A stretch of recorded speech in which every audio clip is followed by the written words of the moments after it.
Hello, Zoe. How are you? Great to see you. Great to see you too. How are you? I'm fantastic. You're the first interview of the day. Well, good. I hope I can brighten up your day.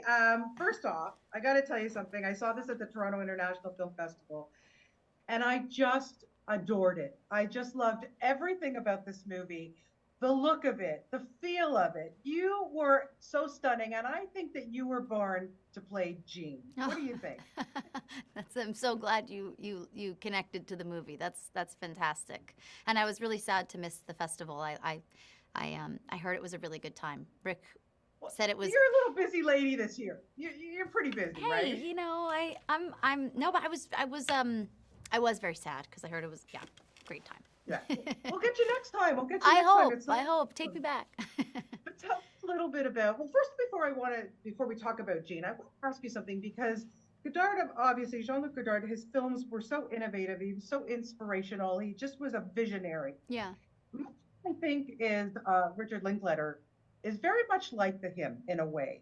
What do you think about that? I think stylistically, or I think in methodology and in personality, they're very different. But I think in terms of, um, I guess the word is authenticity, uh, they are very similar. I think there is this connective energy between them of they are the kind of directors who make something that they want to make, not what Yeah, other people want them to make. right. And in that, I do feel that there is a similarity. Um, uh, Rick likes to say he's more of a Truffaut than a Godard, which I think is true. But I do believe that Godard.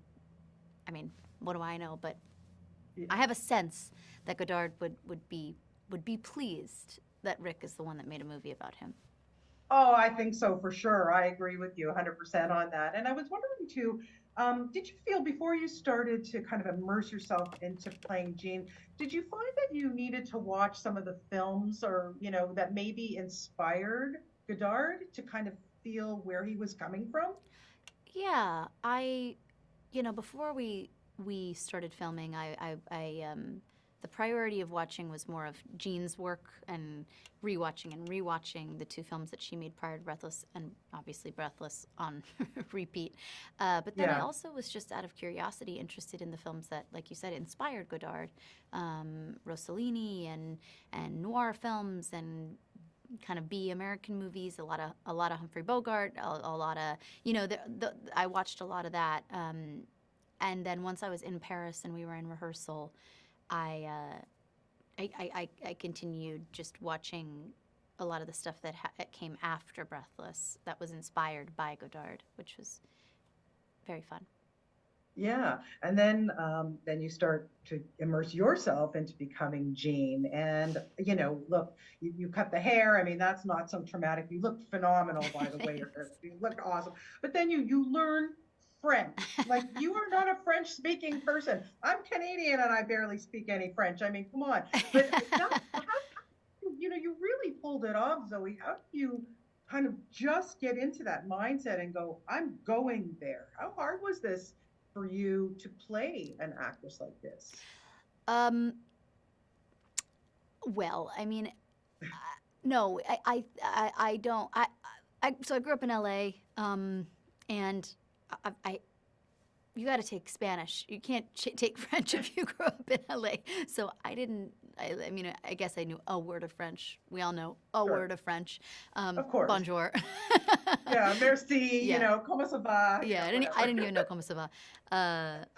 Um, but I once I kind of felt like maybe there was a possibility that this could potentially happen or go my way. I about 2 years before making the movie, I found a French tutor and I started just trying to learn it, conversationally. And whoever said that if you know Spanish, it's easy to learn French, they're Yeah, okay. lying. They're totally lying Yes. to you. And I really struggled and I really did not. I was like, well, I guess I'll just learn it phonetically and not because, this is too hard. But I quickly realized I couldn't just learn it phonetically because obviously I had to also understand what the other actors were saying. Sure.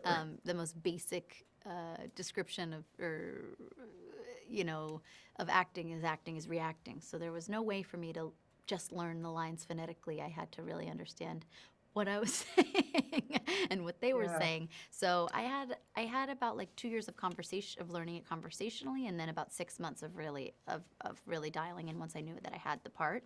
Um, Yeah. but it was an awesome challenge. I don't know if I pulled it off, but I worked really hard. That's what I'll say. You did pull it off. I don't I'm know. telling you, you did. You seem to me like, wow, this girl, what can she do? Honestly, like, That's so sweet. That's so is sweet. there Thank anything you. you can't do, Zoe Deutch? Everything, literally everything. I'm not Oh, kidding. come on. If you Please, give, you're being too humble. I no, really wondered, as I'm watching this, the way that Godard obviously worked, he threw Gene into this, not a lot of direction in terms of like, to me, it's more like kind of an improv, be natural, yeah, do what you feel, right?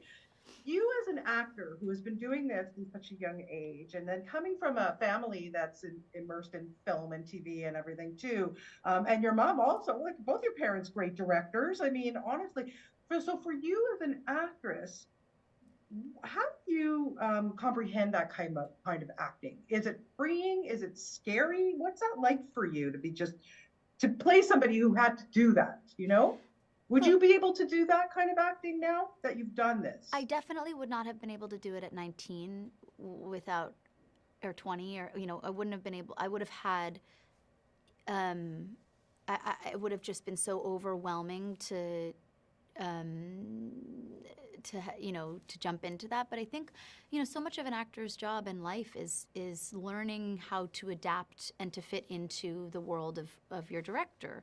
Um, Yeah. and you got to kind of be malleable in that way. Uh, but that being said, I think there's this, I improv without any parameters is a, Jean didn't have any guidance. She didn't have a script. She didn't have any information Yeah. about her character. She didn't, this was a very kind of lightning in a bottle, miraculous situation that it turned out to be, as incredible and magical as it was. I don't think that the point of this movie is is to do what Godard did. I think the point of this movie is to do what's inside of what you need to do, and don't do it the way that they say you have to do it. As an artist, you need to be very clear with yourself about the kind of artist that you are. And he was, and it worked for him because he was clear with himself about the kind of artist he was. But I would be very frustrated Yeah. showing up to set and having zero information or guidance or anything. Right? I'd be like, Yeah. I just want to, because I just want to